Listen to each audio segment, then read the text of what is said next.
आज का जो वचन है उसका जो शीर्षक है, शीर्षक मतलब उसकी जो हेडलाइन है, हेडिंग है, वो है पड़ोसी से प्रेम रखना। ठीक है ना, पड़ोसी से प्रेम। आज हमारा जीवन जो है वो इतना गुस्से वाला क्यों है? क्यों हम लोगों को इतना घमंड आ चुका है हमारे अंदर? और क्यों हम सब अलग रहना पसंद करते हैं? ऐसा क्यों है और इसका क्या कारण है? बच्चों को ध्यान दीजिए। इसका क्या कारण है कि आज हम लोगों के अंदर गुस्सा बहुत भरा हुआ है, घमंड जो है वो तो बहुत ज्यादा आ चुका है। ठीक है, इसके साथ साथ हम लोग अपनों से मिलके रहने के बजाय अलग रहना पसंद करते हैं। अलग अलग रहना, अलग बैठना, अलग खाना, अलग ही रहना पसंद करते हैं। इसका क्या कारण है? ऐसा क्यों है? इसका कारण है सबसे बड़ा, जो कि यीशु मसीह ने हमें बताया है, वो हम पढ़ते हैं मरकुस 12 अध्याय उसकी 28 से लेकर 33 आयत तक हम पढ़ेंगे।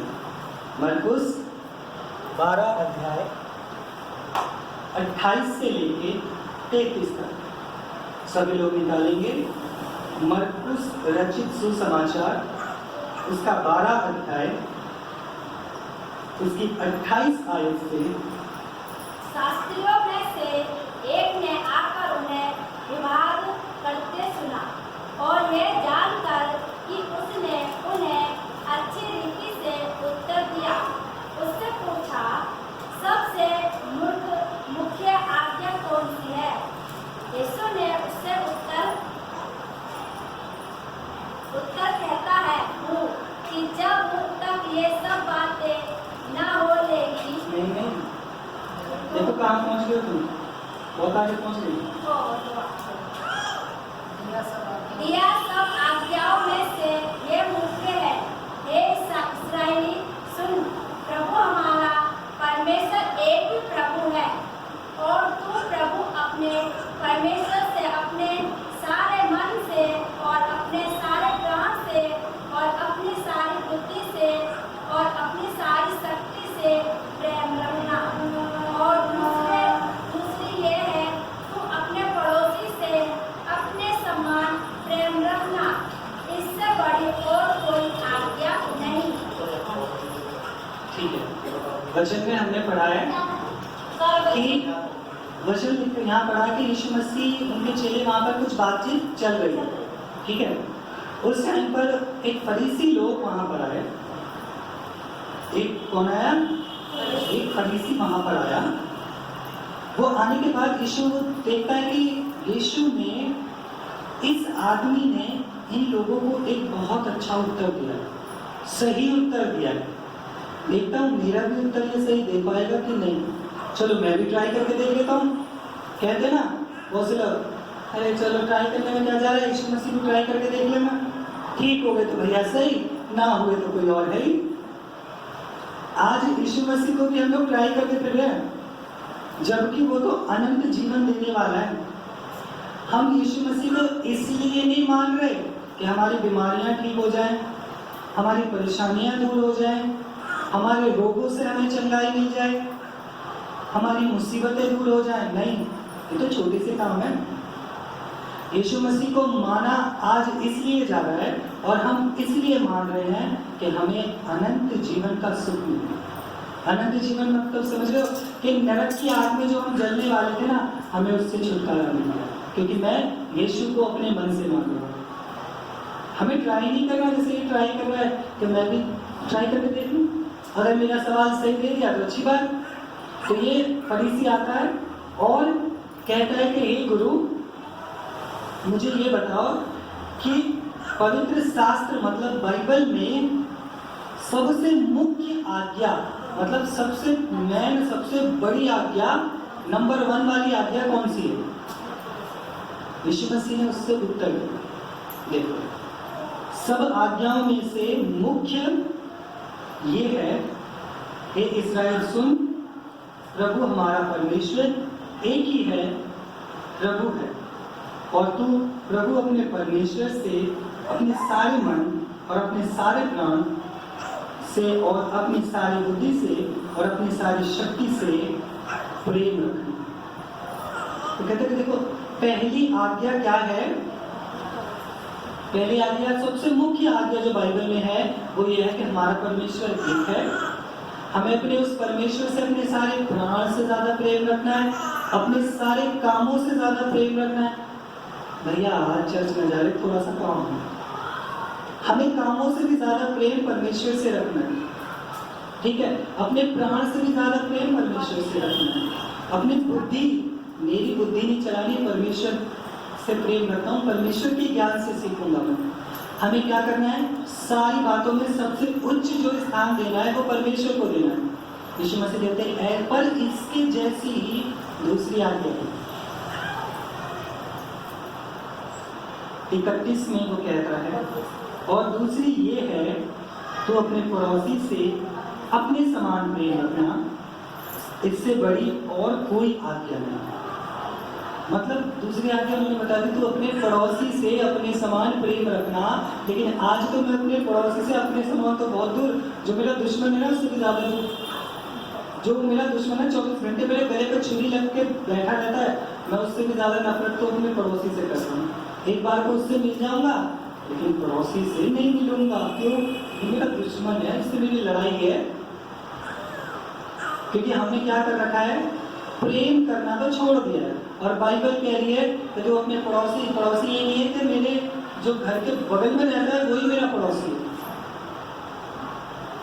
कि तू अपने पड़ोसी से अपने समान प्रेम रख। क्या कभी किसी आदमी को देखा है या किसी औरत को जो शीशे के आगे खड़े होकर यूं कहते तेरे तो पेट में छुरी उतार दी है मुझे? कोई है? तुम में से कौन कहता होगा ऐसे?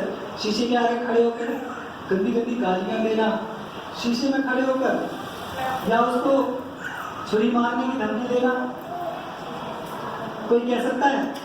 एक जना कह देगा जिनका दिमाग खिसका हुआ, वो तो कह सकते हो, मैं मान लूंगा।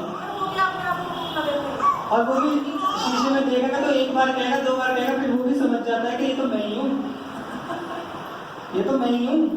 तो मैं अपने आप को क्यों कहूँ? लेकिन परमेश्वर ये कहेगा जैसे तू शीशे में अपने आप को देखता है ना और तू अपने आप को बुरा नहीं कह सकता, वैसे ही जब तुझे तेरा पड़ोसी दिखाई दे तो तू अपने पड़ोसी को भी ये सोच के तू शीशे में उसको देख रहा है और वो तू ही है, कोई और नहीं। बहुत समय पहले की बात, एक कहानी सुना करते थे हम लोग कि एक औरत थी, उसने क्या करा, कैसे कैसे करके परमेश्वर को राजी कर दिया। परमेश्वर उसके सामने आ गया, परमेश्वर से उसने कहा परमेश्वर मुझे वरदान दे दे कि मैं जो मांगू वो पूरा हो जाए। परमेश्वर को पता था कि लालची औरत है, ठीक है। परमेश्वर ने फिर भी क्या किया, चल ठीक है जो तू मांगेगी तुझे मिलेगा, लेकिन एक बात याद रखी कि जितना तू मांगेगी उसका दुगना पड़ोसी को मिलेगा। अब उसने ये बात तो सुन ली कि जो तू मांगेगी मिलेगा, वो खुशी के मारे वो गुब्बारा हो गई। इस चक्कर में वो दूसरी बात को सुनना भूल गई, क्योंकि अपने मतलब की बात सुननी थी ना उसे, बाकी की बात को उसको कोई जरूरत नहीं है। उसके मन को भारा तो वो सुना। उसके बाद क्या करा उसने, परमेश्वर चले गए स्वर्ग को। वो कहती है हे परमेश्वर मेरे पैरों में मोटी मोटी कम से कम आधी किलो की 2 पजेब आ जाए, वो भी सोने की पजेब आ जाए। अब बहुत पुरानी बात है आज भी कि अगर कोई इंसान चाहे वो औरत हो या आदमी अगर कुछ नया खरीदे तो वो पहन के बाहर जरूर निकलता है पड़ोसियों को दिखाने के लिए कि हाँ भाई अरे तूने पजेब खरीदी, अरे तूने कपड़े खरीदे, तो दिखावा करने के लिए वो भी औरत बाहर निकली अपनी पजेब को दिखाने के लिए, सलवार और साड़ी थोड़ी ऊपर करके। लेकिन जैसे बाहर निकल के देखते कि सारी पड़ोसियों के पैरों में जितनी उसने पहनने के लिए उसकी दुगनी पजेब डल रही है। उसके पैर में 1 जोड़ी तो उनके पैरों में थी 2-2 जोड़ी। अब उससे रहा नहीं गया, क्यों? क्योंकि वो तो किलसने वाली औरत, वो खुश कहाँ से होगी कि पड़ोसियों का भला हो रहा है? किलस गई वो और किलस के भग गई घर में। वो अब परमेश्वर एक काम कर, मेरे गले में सोने का हार आ जाए। ये कहानी बाइबल में नहीं है, मैं तुम्हें एक एग्जाम्पल सिखा रहा हूँ कि मेरे गले में सोने का बहुत बड़ा भारी हार आ जाए। परमेश्वर ने उसको दे दिया, लेकिन जैसे वो बाहर दिखाने को निकली तो क्या देखते, सारी पड़ोसियों के गले में पहले से 2-2 है। बस उससे रहा नहीं गया, क्योंकि वो जो मांगती वो पड़ोसियों को दुगना मिल जाता। तो उसने ये कहने से तो देखिए चलो परमेश्वर अच्छी बात है, दूसरों को भी मिले, मुझे भी मिले और दूसरों को भी मिले, ये कहने से गई। पर उसको क्या गया, इनको कैसे मिल गया, अब मैं तो परमेश्वर मेरे घर में गड्ढा हो जा खूब गहरा। पड़ोसियों के घर में उसने ये सोचा कि मेरे घर में 1 होगा तो पड़ोसियों के घर में 2 हो जाएंगे, कोई से ना कोई से उसमें गिर के मर ही जाएगा। तो क्या हुआ, पड़ोसियों का नुकसान पहले सोचा, उसने ये नहीं देखा कि गड्ढा होने से तो मेरा भी नुकसान है, भरवाऊंगी कहाँ से, मट्टी कहाँ से आएगी, इतना पैसा, वो नहीं सोचा उसने। लेकिन ये सोचा कैसे ही पड़ोसियों का बुरा करना है बस, अब उसमें चाहे मेरा भी हो जाए कोई दिक्कत नहीं। आज हम भी ऐसे बने हुए हैं, पड़ोसी अगर जरा सी उन्नति कर गया, बड़ी अरे ये कैसे कर गया, जुआ लगाता होगा जरूर, सट्टा खेल रहा होगा, अरे 2 नंबर का पैसा कमा रहा। हम उसको चाहे वो अपने कमाई से कमा रहा हो, लेकिन फिर भी हम उसको उल्टा सीधा लगा देते। कुछ घर में अच्छी सी चीज खरीद लाया, मान लो 2 उसने बड़ा वाला 5-6 फीट वाला फ्रिज खरीद लिया, वो भी 2 दरवाजे वाला, जैसे किवाड़ होती है ना घर की 2 दरवाजे वाली, ऐसा वाला फ्रिज खरीद लाया। बस अब मुझसे तो नहीं रहा गया। मैंने रात को ही ऊपर वाले को बोला कि ऊपर वाले आज रात को ना 11,000 की लाइन टूट के इसकी जो ना मेन लाइन उस पर ही गिर जाए, और इसके घर में इतनी तेज बिजली आ जा कि इसके घर का फ्रिज फूट जाए, और कुछ ना हो क्या, बस फ्रिज ही फूट जाए। मतलब कि हमें उसका नुकसान करवाना है, कैसे भी करवाओ, हम ऐसे हुए पड़े। जबकि परमेश्वर कह रहा है तो अपना पड़ोसी को अपने समान मान के प्रेम रखो। ठीक है, अगर हम अपने समान मान के प्रेम रखते हैं ना, देखो उसका फायदा क्या है। सबसे बड़ी बात हो रही परमेश्वर ने इसमें 33 में 32-33 पढ़ते हैं। शास्त्री ने उससे कहा, हे गुरु बहुत ठीक, तूने सच कहा कि वह एक ही है और उसे छोड़ कोई नहीं, और अपने सारे मन और अपनी सारी बुद्धि और अपनी सारी प्राण और अपनी सारी शक्ति से के साथ प्रेम रखना, और पड़ोसी से अपने समान प्रेम रखना, सारे होम बलि और सारे बलिदानों से बढ़कर। समझा? ऊपर वाली लाइन को छोड़ दो, सिर्फ नीचे वाली लास्ट की लाइन को पढ़ो कि जो अपने पड़ोसियों से अपने समान प्रेम रखता है तो क्या सारे बलिदान और सारे होम बलियों से उसको ज्यादा फल मिलता है। क्या फायदा कि मेरे अपने कमा रहा हूं मैं 10,000 रुपये, उसमें से मैं परमेश्वर को हर महीने का 10,000 में से 10वां हिस्सा हो जाता है 1,000, मैं परमेश्वर को हर महीने दे रहा हूँ 10वांश। ठीक है, उसके बाद जो थैली का दान होता है, थैली का दान भी दे रहा हूँ, लेकिन पड़ोसी से प्रेम नहीं रख रहा, तो क्या मिलेगा मुझे?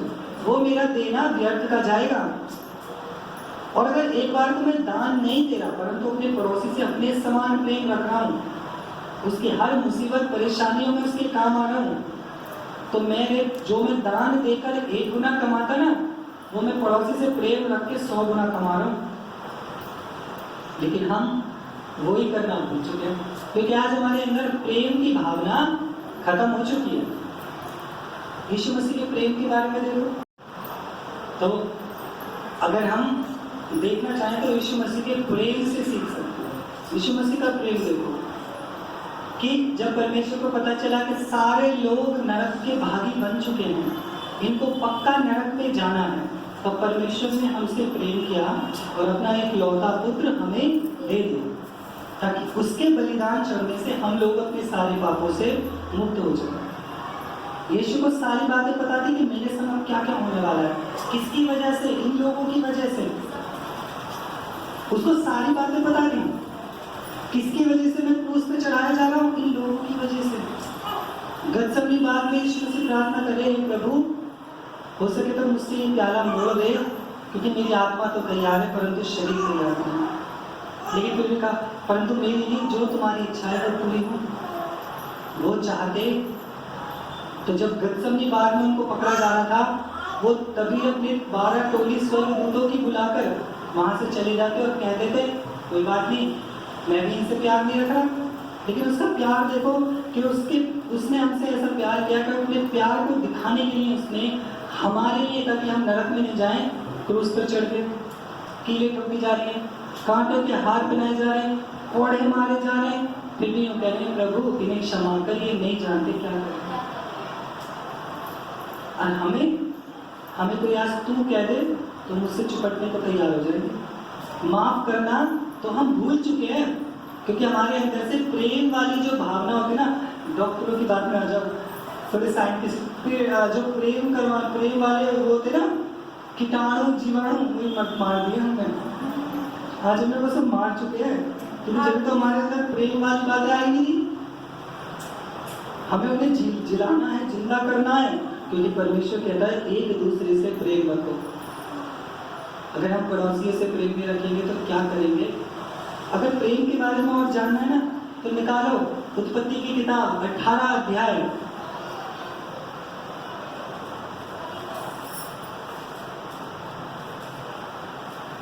तेईस से लेकर 33 तक। यहाँ पर हम प्रेम के बारे में पढ़ते हैं। अब्राहम का प्रेम सदोम और अमोरा के देश के लोगों के लिए, जिनको वो जानता भी नहीं था, जिनको वो पहचानता भी नहीं था, जिस देश में वो गया भी नहीं था, उन लोगों के लिए प्रेम। जब हम इस कहानी को पढ़ते हैं ना, तो शुरू में पढ़ते हैं 18 का 23 से 33 तक। हम शुरू में पढ़ते हैं जब अब्राहम अपनी झोपड़ी पे बैठा हुआ था ना, तब अब्राहम उसके समीप जाकर कहने लगा, क्या तू सचमुच दृष्टि के समधर्मी का भी नाश करेगा? कदाचित उसी नगर में 85 धर्मी हो, तो क्या तू सचमुच उस स्थान को नष्ट करेगा और उन 50 धर्मियों के कारण जो उसमें हो न छोड़ेगा? इसी प्रकार का काम करना तुझसे दूर रहे कि दृष्टि के संग धर्मी को भी मार डाले और धर्मी और दुष्ट दोनों की एक ही दिशा हो। यह तुझसे दूर रहे। क्या सारी पृथ्वी का न्याय न करे? मतलब इससे अगर हम इस वचन से पहले ऊपर को पढ़ते ना, तो अब्राहम के प्रेम के बारे में क्या पढ़ते थे? अब्राहम जब अपनी झोपड़ी पर बैठा हुआ था, तो सामने से देखता है कि कुछ आदमी आ रहे हैं। अब्राहम जानता नहीं, पहचानता नहीं, जो आदमी आ रहे थे वो स्वर्गदूत थे। अब्राहम को बिल्कुल पता नहीं इस बारे में, लेकिन अब्राहम ने देखा, अरे जंगल में से आ रहे चले हुए, रेत में से आ रहे चले हुए, भूखे प्यासे हैं, पता नहीं कहाँ से चलते हुए आ रहे। अब्राहम भग के गया, उनके पैरों में गिरा और उनसे कहा कि हे गुरु, मेरे संग घर चलो और थोड़ी देर मेरे घर रहो, पैरों को धो और अपनी जीभ को तृप्त करो, कुछ खाओ और फिर आगे को चलो। देखो उसका प्रेम, एक अनजान को वो इतना प्रेम कर रहा है, इतना आदर दे रहा है, और हम अपने रिश्तेदार तो बहुत दूर, अपने भाई बहनों के संग प्रेम करना भूल चुके हैं। ऐसा आदर हम उन लोगों को देना भूल चुके हैं जो अब्राहम ने एक अनजाने में स्वर्गदूतों को दिया। अगर जानबूझ के देता तो बात ये थी कि चलो जानबूझ के दिया, हमारे सामने भी आए स्वर्गदूत, हम कैसे आदर करेंगे। उसने अनजाने में स्वर्गदूतों का आदर करा। क्यों? क्योंकि उसके अंदर प्रेम की भावना थी, और वो प्रेम की भावना हम मार चुके हैं, जिसको जगाना हमें जरूरी है। इसके बाद पढ़ते हैं अब्राहम, वो लोग चले जाते हैं, परमेश्वर अब्राहम से बात करता है। परमेश्वर कहता है कि देख, मैं सदोम और अमोरा को मारने पर हूँ, दोनों देशों को खत्म करने पर हूँ, नाश कर दूंगा। वहां रहने वाले आदमी और औरतों को नहीं, उसमें रहने वाले जानवर पक्षियों तक को मैं मार दूंगा, सब खत्म हो जाएंगे। लेकिन अब्राहम का प्रेम जागा। अब्राहम नहीं जानता कौन है सदोम और अमोरा, अब्राहम बहुत दूर से उनको देख रहा है, लेकिन अब्राहम के अंदर प्रेम था। अब्राहम कहता है परमेश्वर, क्या अगर उस देश में 50 लोग मिले तो क्या तू उन 50 धर्मियों के कारण उस पूरे देश को छोड़ नहीं देगा? प्रभु कहीं ऐसा ना हो, ऐसा तेरे हाथ से ना हो कि पापियों का भी और धर्मियों की भी एक सी दशा हो, ऐसा मत कर परमेश्वर। अंदर का प्रेम जाग उठा उसके, ठीक है ना। तो संडे स्कूल की वीडियो बना, संडे स्कूल की वीडियो बना, उसके अंदर का प्रेम जाग उठा। हमारे अंदर कब जागेगा पता नहीं, अगर है भी ना तो उसे मार मार के और बिठा रखा है, बैठा है, खड़ा ही मत हो। क्यों? क्योंकि हम करना नहीं चाहते ना। क्यों करूँ? सुने ना, मैं तो इससे करूँगा। वो इंसान कितना भी हमसे प्रेम करो, लेकिन हम करने को राजी नहीं है उससे, क्योंकि हमने अपने प्रेम को रस्सी से फाड़ कर बांध दिया और मुंह को भी बांध दिया ताकि खून काम भी ना करे। ऐसे बांध के रख रखा है उस भावना को, प्रेम की भावना को। तो बोलना नहीं करेंगे और फिर से पहले करवाएंगे, जो भी इससे एक्टिविटी करे उसके बोलना ये करेंगे। अभी क्या करेंगे? सिखाते यहाँ लाएंगे वो सिखाने की मुझे वीडियो चाहिए। तो मैंने क्या बच्चे शर्मा के वीडियो में क्या दिक्कत हो, उसको कोई दिक्कत नहीं है। फर्स्ट डे है, फर्स्ट डे बच्चे करेंगे तो उसको देखना है ना, ज़्यादा करके नहीं, 1 से 2 मिनट अगर बना सकते हो तो कोई दिक्कत नहीं उसमें। बच्चों के लो, टीचर्स की मत लो, बच्चों के ले लो। 26वीं आयत में, चलिए सुनिए, 26वीं आयत में फिर परमेश्वर उसको जवाब देता है। यहोवा ने कहा, यदि मुझे सदोम में 50 धर्मी मिले तो उनके कारण उस सारे देश को छोड़ दूंगा। अब्राहम सुनो के खुश हो गया कि अगर 50 धर्मी उसमें मिल गए तो मैं उसको छोड़ दूंगा। देश का मतलब समझ रहे हो, सदोम और अमोरा 2 देश थे। एक देश में कितने लोग हो सकते हैं तुम्हारे हिसाब से बताइए? ध्यान दो मेरी तरफ। एक देश में छोड़ो, एक शहर में कितने लोग हो सकते हैं तुम्हारे हिसाब से? कम से कम अगर गिने 5 लाख 5 लाख, ठीक है। हम 1 लाख लेके चलते हैं। एक सदोम में 1 लाख और अमोरा में 1 लाख, ठीक है, दोनों में 2 लाख हो गए। क्या 2 लाख आदमियों में 50 आदमी धर्मी मिलना बड़ी बात है, छोटी बात है? बहुत छोटी सी बात है। कहने को 50 आदमी 2 लाख में, लेकिन वो भी नहीं मिल पाए, ठीक है। अब्राहम खुश हो गया, शायद 50 तो होंगे। फिर अब्राहम कहता है, अगर परमेश्वर गुस्सा है शायद 50 भी ना हो, कहीं ऐसा ना हो कि 50 से एक कम रह जा और परमेश्वर मार दे, परमेश्वर 50 तक की गारंटी लिए उससे। उसका फिर दोबारा प्रेम जाग गया। फिर वो कहता है, फिर अब्राहम 27 में, फिर अब्राहम ने कहा, हे प्रभु सुन, मैं तो मिट्टी और राख हूं, तो भी मैंने इतनी ढिठाई की कि तुझसे बातें करूं। कदाचित उन 50 धर्मियों में से 5 घट जाएं, तो क्या तू 5 की घटी के कारण उस सारे नगर का नाश करेगा? उसने कहा, यदि मुझे उसमें 45 भी मिले तो भी उसका नाश नहीं करूंगा। अब्राहम का प्रेम जागा, परमेश्वर अगर वहाँ 5 कम हो गए, मतलब 45 रह गए, तो कहते तब भी मार देगा। परमेश्वर को पता था कि अब्राहम परमेश्वर के वचनों पे खरा चलने वाला था। परमेश्वर अब्राहम से कहता, चल ठीक है, अगर 5 भी कम हो गए, मुझे उस देश में 45 मिल गए, छोड़ दूंगा, पूरे देश को छोड़ दूंगा, 2 लाख लोगों को छोड़ दूंगा। समझ 50 से 45 आ गए, ठीक है। अब 45 से आगे बढ़ते हैं।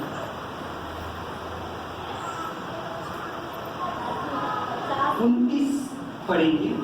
फिर उसने उससे यह भी कहा, कदाचित वहाँ 40 मिले। उसने कहा, तो मैं 40 के कारण भी ऐसा नहीं करूंगा। अब्राहम का फिर प्रेम जाग गया अंदर, अरे कहीं ऐसा ना हो 45 भी ना हो, 45 भी ना हो। उसने कहा, हे प्रभु अगर वहां पर 40 मिले, परमेश्वर कहता चल ठीक है, 40 भी मिलेंगे तो मैं छोड़ दूंगा। अब्राहम फिर खुश होगा, लेकिन फिर उसका प्रेम जागा, क्या पता 40 भी ना हो। फिर उसका प्रेम जागा, फिर उसने परमेश्वर से कहा,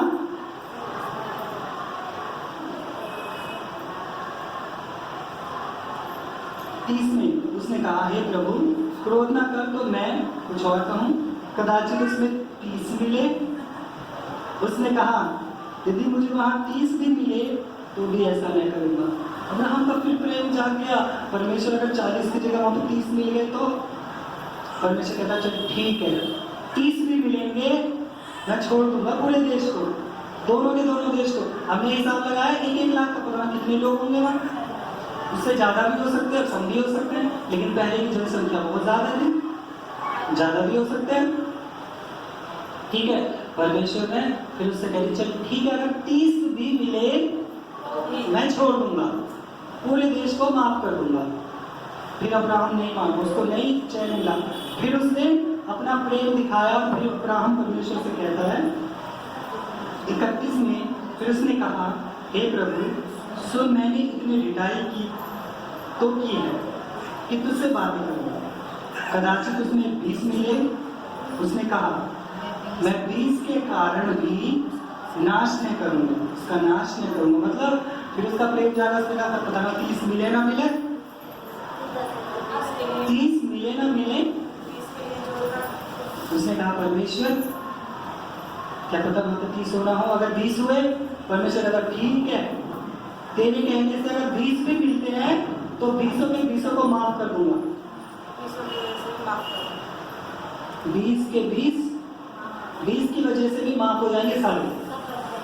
लेकिन फिर अब्राहम का दिमाग घूमा, क्या पता 20 भी ना हो। इसका प्रेम जागता रहा कि परमेश्वर अगर, उसके बाद फिर कहता है वो 32 में, फिर कहा, हे प्रभु क्रोध ना कर, मैं एक ही बात कहूँगा, कदाचित उसमें 10 मिले। उसने कहा, तो मैं 10 के कारण भी उसका नाश न करूँगा। अब्राहम का प्रेम देखो, 50 से खींचता 10 ले आया, और उस देश में पता कितने धर्मी निकले? इसलिए उसका नाश हुआ। एक निकला, और वो भी कौन था? उस देश का वासी नहीं था, अब्राहम का भतीजा लूत, बस, जो कि उस देश के बाहर तराई में रह रहा था, वो निकला बस, और कोई नहीं निकला उसमें धर्मी। और क्या हुआ कि सुबह की पहली किरण निकली और स्वर्ग से आग और गंधरस बरसने चालू हो गए, और पूरे देश के लोगों को और पूरे देश में रहने वाले जानवरों को सब जलकर नष्ट हो गए। कुछ समय पहले मैंने एक वीडियो देखी थी यूट्यूब पर ही, कि साइंटिस्ट कुछ खोज कर रहे थे। उन्होंने सदोम और अमोरा देश की खोज करी, मतलब उसमें जो चेक करा, पत्थरों को देखा, तो उन पत्थरों में आज भी गंधरस और लोबान की मात्रा इतनी पाई जा रही है कि जो हद से बाहर है। क्योंकि वो गंधरस और लोबान कहाँ से बरसे थे? आसमान से बरसे थे, और वो देश आज भी उजाड़ पड़ा हुआ है, आज तक उजाड़ है वो। क्यों? क्योंकि जिसको परमेश्वर बसाता है ना, उसको कोई उजाड़ नहीं सकता, और जिसको परमेश्वर उजाड़ता है उसे कोई बसा नहीं सकता। उसे परमेश्वर ने उजाड़ा तो कौन बसा सकता है? कोई नहीं, शैतान तक का नहीं बसा सकता। लेकिन हम इस बात को उठाकर अलग रखते हैं, लेकिन हम अपनी बात पे आते हैं प्रेम वाली बात पे, कि अब्राहम का प्रेम देखो कि उसने उन लोगों से क्या कहा, कितना प्रेम करा कि भाई शायद बच जाएं, शायद बच जाएं, शायद बच जाएं, और हम मर जाओ, तुम मर जाओ, तुम मर जाओ। हम ये वाला हक रखते हैं कि मेरे पड़ोसी का क्या हो जा, ये हो जा, मेरे पड़ोसी का क्या हो जा, वो हो जा। हम अपने मन में ऐसी बातों को लिए बैठे हुए, क्योंकि प्यार वाली भावना हमारी खत्म हो चुकी है। यीशु मसीह को देखो, उसने प्यार का उदाहरण देने के लिए अपने चेलों के पैर धोए, ताकि तुम्हें एक दूसरे में प्रेम रहे, और छोटे बड़े की तुम्हारे अंदर भेदभाव ना हो कि मैं बड़ा हूँ तू छोटा है। इसलिए एक दूसरे के पैर धो के, अगर मैं गुरु होकर तुम्हारा पैर धो सकता हूँ, तो तुम भी एक दूसरे के छोटे बन के रहो। और छोटे तो जब भी बनेंगे ना भाई, जब प्रेम होगा। प्रेम तो है नहीं तो छोटे कहाँ से बन जाओगे? हर नियम को पालन करने के लिए सबसे पहले प्रेम की जरूरत है, और हमें हमारे अंदर प्रेम को रखना बहुत ज्यादा जरूरी है। लेकिन हम क्या कर रहे हैं, अपने घर में लट्ठे चला रहे हैं, अपने भाइयों से, अपनी बहनों से, अपनी माँ से, अपने बाप से, अपने भतीजों से, अपनी भतीजियों से, अपने पड़ोसियों से, अपनी मतलब जो रिश्ता है सबसे लड़ रहे हैं। लेकिन प्रेम दिखाते हैं एक समय तक, पता है कब? जब कोई परेशानी आती है, भाई कोई कर दे, मैं तो तुझसे बहुत मानूं, मैं तो तुझे बहुत जानूं, लेकिन जब मतलब निकल गया, कौन है तू, मैं तो जानता भी नहीं। प्रेम की भावना हम कब रख रहे हैं? मतलब के लिए बस, और हम प्रेम की भावना नहीं रखते। लेकिन परमेश्वर कहता है प्रेम जो हो, अच्छा ये बताओ, प्रेम हम मतलब के लिए रख रहे हैं। यीशु मसीह से किस किसने क्या क्या मांगा है? सारे यीशु मसीह को मानते हो? तुम में से किस किसने मांगा कि मैं तुझसे प्रेम करता हूँ, मुझे ये दे, बताओ। यीशु मसीह से हमने मांगा है, ठीक है। बदले में यीशु मसीह ने हमसे क्या क्या मांगा है, बताओ। तुम में से किस किससे क्या क्या लिया है? बस धन्यवाद। कुछ नहीं मांगा, क्योंकि उसका प्रेम बिना लालच का प्रेम है। वो सिर्फ हमसे प्रेम करता है और सब में कहता है बेटा मांग और दूंगा, प्यार भी करूंगा और साथ में दूंगा भी। लेकिन हम अगर प्यार कर रहे हैं तो लालच वाला प्यार कर रहे हैं, वो भी बस लालच निकला तो आजा अपने घर को, मैं तुझे नहीं जानता, चाहे वो मेरा पड़ोसी हो, चाहे मेरा रिश्तेदार हो, चाहे खुद सगा मेरा भाई हो। हम प्यार नहीं रख रहे, और जब तक प्यार की भावना हमारे अंदर नहीं होगी ना, तो मसीह को हम पहन ही नहीं पाएंगे। जब तक हमारे अंदर प्यार की भावना नहीं होगी, तब तक हम यीशु मसीह को पहन नहीं पाएंगे। यीशु मसीह को मानते रहेंगे, चर्च में जाते रहेंगे, प्रार्थना करते भी रहेंगे, करवाते भी रहेंगे, लेकिन यीशु मसीह का स्वभाव और उसको पहन नहीं पाएंगे। तो अगर चाहते हो कि हम यीशु मसीह का स्वभाव अपनाएं, उसको पहने, तो हमें क्या करना होगा? अपने अंदर प्रेम की भावना जगाओगे। इतनी देर से बता रहा हूँ, क्या करना है? प्रेम करना है पड़ोसियों से, एक दूसरे से प्रेम की भावना रखो, जो कि हमारे लिए सबसे बड़ा काम है। बलिदान और होम बलियों से भी ज्यादा पुण्य का काम है प्रेम रखना, ठीक है। एक दूसरे से प्रेम रखो। परमेश्वर का वचन पढ़े जाने और सुने जाने पर आशीष करें। आमीन। आइए हम लोग प्रार्थना करते हैं। धन्यवाद हमारे सर्वशक्तिमान दयालु पिता प्रभु यीशु मसीह, हमारे सर्वशक्तिमान पिता, स्वर्ग और पृथ्वी को बनाने वाले यहोवा परमेश्वर, तेरा धन्यवाद करते प्रभु, आज के इस पवित्र समय के लिए आपने हमें प्रार्थना करने का मौका दिया, उसके लिए धन्यवाद प्रभु पिता। सब बातों को आपके हाथों में देते हैं, यीशु मसीह नासरी तेरे नाम से मांगते, आमीन।